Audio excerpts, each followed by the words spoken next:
మనకి ప్రస్తుతం సోషల్ మీడియాలో ఎక్కడ చూసినా సరే యూట్యూబర్ వైష్ణవి హత్య కేసు గురించి మాట్లాడుతూ ఉన్నారు కదా. అయితే అసలు ఏం జరిగింది భయ్యా ఈ కేసులో అనేది డీటెయిల్గా ఈ వీడియోలో మీకు చెప్పేస్తాను. అయితే అసలు మ్యాటర్ ఏంటి అంటే, ఈ యూట్యూబర్ వైష్ణవి అనే అమ్మాయికి ఇది 8 months బ్యాక్ హరిబాబు అనే వ్యక్తితో మ్యారేజ్ అవ్వడం జరిగింది. అయితే మరి దానికంటే ముందు హరిబాబు అనే వ్యక్తి మరి ఎట్టి పరిస్థితుల్లో కూడా ఈ అమ్మాయిని మ్యారేజ్ చేసుకోవాలి అని చెప్పేసి అంతకుముందు పురుగుల మందు కూడా తాగాడు అనమాట. సో మరి దాని తర్వాత మరి వైష్ణవి అనే అమ్మాయి వాళ్ళ పేరెంట్స్ వారే మన వల్ల మరి ఒక ప్రాణం కోల్పోవడం ఎందుకు అని చెప్పేసి ఆ అమ్మాయిని ఇచ్చి మ్యారేజ్ చేశారు వైష్ణవి అనే అమ్మాయిని హరిబాబుకి. అయితే మరి దీంట్లో భాగంగా అతనికి మరి ల్యాండ్ ఇచ్చారు, దాని తర్వాత వచ్చేసరికి బంగారం కూడా ఇచ్చారు కట్నం కింద. అంతా కూడా మంచిగానే ఉంది. ఈవెన్ చెప్పాలి అంటే వైష్ణవి అనే అమ్మాయి వాళ్ళ పేరెంట్స్ ఉంటారు కదా, వాళ్ళ పేరెంట్స్ కూడా నువ్వు మా కొడుకుతో సమానం అయ్యా అని చెప్పేసి కూడా వాళ్ళు మంచిగానే చూసుకుంటూ ఉన్నారు. అయితే మరి దీంట్లో భాగంగా మరి ఎప్పుడైతే మ్యారేజ్ అయిపోయిందో సో దాని తర్వాత కూడా మంచిగానే ఉన్నారు. దాని తర్వాత ఏది మీరు ఒకసారి వీడియోలు కూడా చూడండి. మరి ఆ అమ్మాయి వీడియోలు కనుక మీరు ఒకసారి చూసారు అంటే తనకి యూట్యూబ్లో ఏకంగా 50,000 మంది పైన సబ్స్క్రైబర్లు ఉన్నారు. సో ఒక్కొక్క వీడియో చూసుకున్నా సరే దాదాపు 1 lakh పైన వ్యూస్ అవుతున్నాయి, చాలా మంచి వ్యూస్ అవుతా ఉన్నాయి. సో మరి ఇటువంటి సిచ్యువేషన్లో మరి మొన్న చూస్తే ఇది March 16వ తారీఖున నైట్ 11ంటికి ఆ టైంలో సంథింగ్ ఏదో గొడవ జరిగింది వాళ్ళిద్దరి మధ్య. ఇది వైష్ణవి అనే అమ్మాయికి అలాగే హరిబాబు అనే వ్యక్తికి, అదే వాళ్ళ హస్బెండ్ అనమాట. అయితే వీళ్ళిద్దరి మధ్య నైట్ గొడవ జరిగితే మరి పక్కన ఎవరైతే సరౌండింగ్స్లో ఉంటారో మరి వాళ్ళు కూడా వెళ్ళి నాక్ చేశారు డోర్ని, ఏం జరిగింది ఏం జరుగుతుంది అని చెప్పేసి సౌండ్లు వచ్చేసరికి.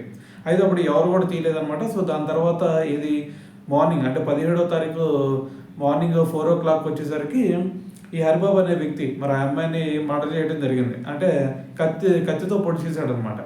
సో మరి ఇక్కడ ఒక గార్డు కూడా కనిపిస్తూ ఉంది. సో మరి దీంతో మరి ఆ రూమ్ మొత్తం కూడా మరి ఇల్లు మొత్తం కూడా అక్కడ రక్తంతో మునిగిపోయింది అనమాట.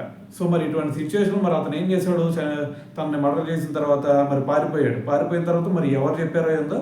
సో దాని తర్వాత మళ్ళీ పోలీసులకి తనే వచ్చి సరెండర్ అవ్వడం జరిగింది. మరి అయితే ఇప్పుడు పోలీసులు అడిగారు, అసలు ఎందుకు పొడిచావు బాబు, అసలు నువ్వేనా పొడిచింది అంటే అవును నేనే పొడిచాను. మరి కారణం ఏంటి అంటే అతను రీజన్ ఏం చెప్తున్నాడు, మా వైఫ్ ఏదైతే మరి మేము డైలీ ఏదైతే పనులు చేసుకుంటామో అవన్నీ కూడా తీసి యూట్యూబ్లో పెడుతుంది. సో ఇది నాకు నచ్చలేదు, అందుకని చెప్పేసి నేను ఈ విధంగా చేశాను అని చెప్పేసి మరి అతనైతే పోలీసులతో కూడా చూడడం జరిగింది. అయితే మరి ఇది ఎంతవరకు నిజం భయ్యా అంటే కంప్లీట్గా ఇది నమ్మశక్యం కావట్లేదు ఎవరికి కూడా. ఎందుకంటే మరి ఆ యూట్యూబ్లో వీడియోలు చూసుకుంటా ఉంటే అతను కూడా కొన్ని సందర్భాల్లో వీడియోలు తీసినటువంటి సందర్భాలు కూడా ఉన్నాయి. సో మరి ఇటువంటి సిచ్యువేషన్ మరి ఎవరైనా సరే ఒకవేళ తనకి గనక వీడియోల్లో చేయడం నచ్చకపోతే మరి అతను వీడియోలు కూడా తీయకూడదు కదా. సో లేదు అంటే అమ్మాయికైనా సరే చెప్పేసి ఈ విధంగా నాకు నచ్చట్లేదు, వేరే పని చేసుకుందాం అయినా సరే చెప్పొచ్చు. సో మరి అది ఏం జరగకుండా మరి వాళ్ళు నార్మల్గా వీడియోలో చూసుకున్నా సరే హ్యాపీగానే ఉన్నారు, కనిపిస్తూ ఉన్నారు.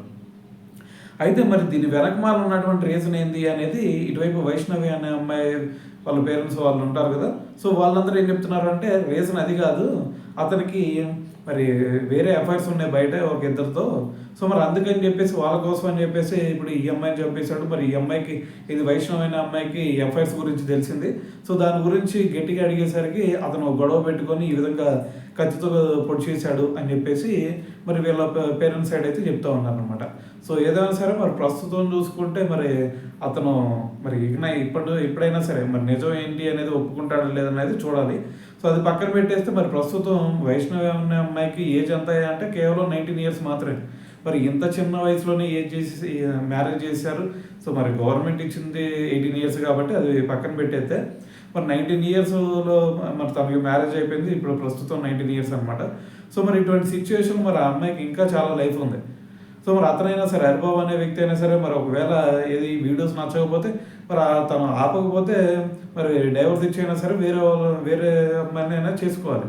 సో అలా కాకుండా ఈ విధంగా కత్తితో పొడవటం అనేది ఇంతకంటే దారుణమైనటువంటి అంశం ఇంకోటి ఉండదనే చెప్పాలి. సో మరి ఏదైనా సరే మరి ప్రస్తుతం మరి చూస్తూ ఉంటే ప్రతి ఒక్కరు కూడా బాధాకరం, అంతకంటే మనం ఏం చెప్పగలుగుతాం ఇక దీని గురించి. సో మరి ఇటువంటి సిచ్యువేషన్ జరగకుండా ఉండాలి అని చెప్పేసి కోరుకుంటూ ఉండాలి అందరూ.